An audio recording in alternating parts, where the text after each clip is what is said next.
The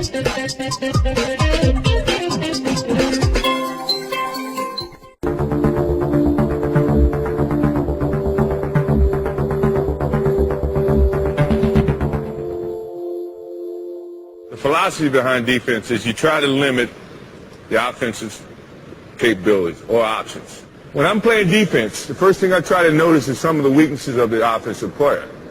And noticing, I look at his tendencies. Does he like to go right? Does he like to go left? Can he use his right? Can he use his left? Does he like to shoot? Or can he shoot? If he can shoot, I'm going to make him drive. If he can't shoot, well, I'm going to back off and make sure he doesn't drive, forcing him to do things that he doesn't want to do. And as a defensive player, that's what you try to do to an offensive player. You try to put him in an uncomfortable situation so he cannot be as effective.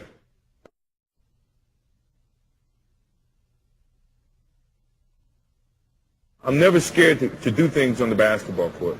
Sure, I'm nervous because of the challenges, maybe the events that's happening around the game itself. But once I'm out there in the motion of playing, I have total confidence in my basketball skills, and that's going to get me to be comfortable once the game starts. But once the game started, I'm not nervous. Before the game, I could be nervous. I'm pretty much nervous at every game. But once the ball goes up for the jump ball, I think all that nervousness just kind of goes away, and I revert back to things that I've practiced, things that seem to be very routine, and I'm very comfortable in that environment.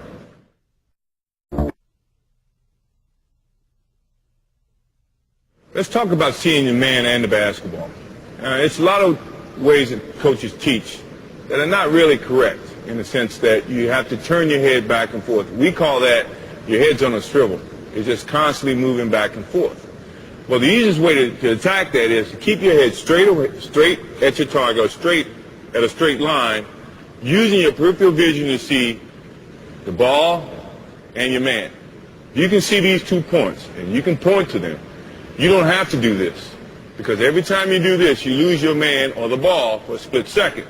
But if you're keeping your head straight and using your vision this way, you can see the ball, you can see your man. When the ball starts to move, you start to move. You change your focus point that much more, so you still maintain that peripheral vision that you can see both the ball and your man. Now, if you're going to sit there the whole time and do this and this, this and this, well, every time you hear, you lose the ball. Every time you hear, you lose your man. Even though you think you're fast enough to see both, some players in our league, professional league, it only takes that little split second for you to lose your man or the ball before you're at a disadvantage. So, if you're learning early on in your years and you want to learn now and work hard at it, focus on a point between the ball and your man and keep your head steady. And you can see both. I promise you.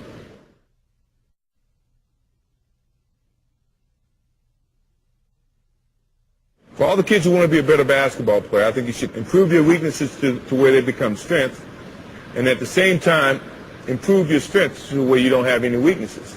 So work at it well-roundedly and try to become the best basketball player you can be. Once you get to that level, then you're an MVP in your own mind.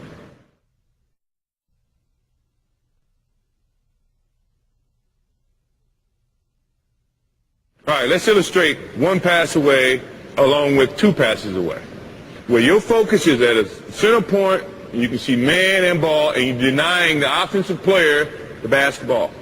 So, your hands are going to be in the passing lane, your eyes are going to be right over your hands, because you can still see the ball and the offensive player, and you're in a denial situation. The denial means you're not going to let her get the basketball or let your offensive player get the basketball.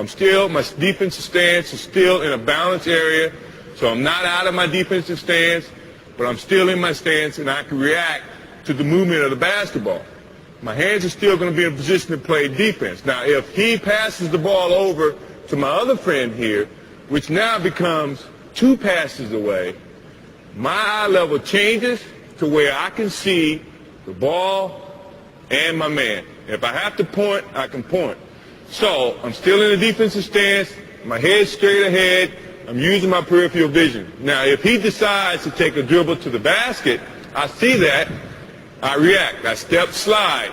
Now, as a defensive team, when I move, or when you see the offensive man go to the basketball, if everybody is in the same stance where you can see the ball movement and see your man, We're going to react to that. We're going to react to the ball, but yet we still going to see our man at the same time. That's how you team, from a team defensive stance, we call it being on a string.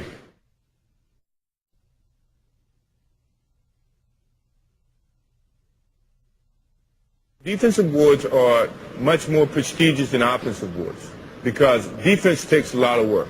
Defense is something that everybody is not capable of doing or don't have the desire to do. If you force yourself or challenge yourself to play solid defense and you do it very well and you receive awards for that, I think you should be very appreciative of those rewards because anybody can shoot a basketball in the hole. Very few people can stop the offensive player from doing the things that he probably would want to do.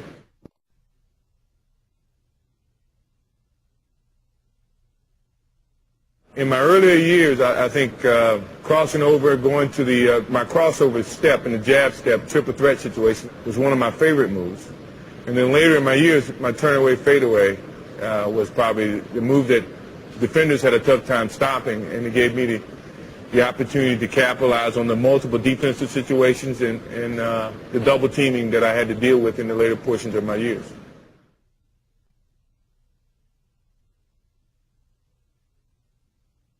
My mental preparations for the game are very different than most. I try to relax myself. I'm a jokester, a prankster, if you want to say it that way. I listen to music. I joke around with the guys. I take my whole mind away from the game itself. And then when the time comes to focus on the game, I focus on my athletic skills and putting it together with the team and somehow collectively going out and doing our job each and every day. I challenge myself to be the best basketball player every moment that I'm playing the game of basketball. And sometimes that means tricking yourself in your mind to say that you can't do this or your weaknesses are here, but yet you still try to work on improving those weaknesses. A lot of people may say, well, Michael Jordan never had weaknesses. Michael Jordan had weaknesses. He just had to dig deep inside himself to figure out what they were and challenge himself to improve those weaknesses. So mentally, I like to challenge myself.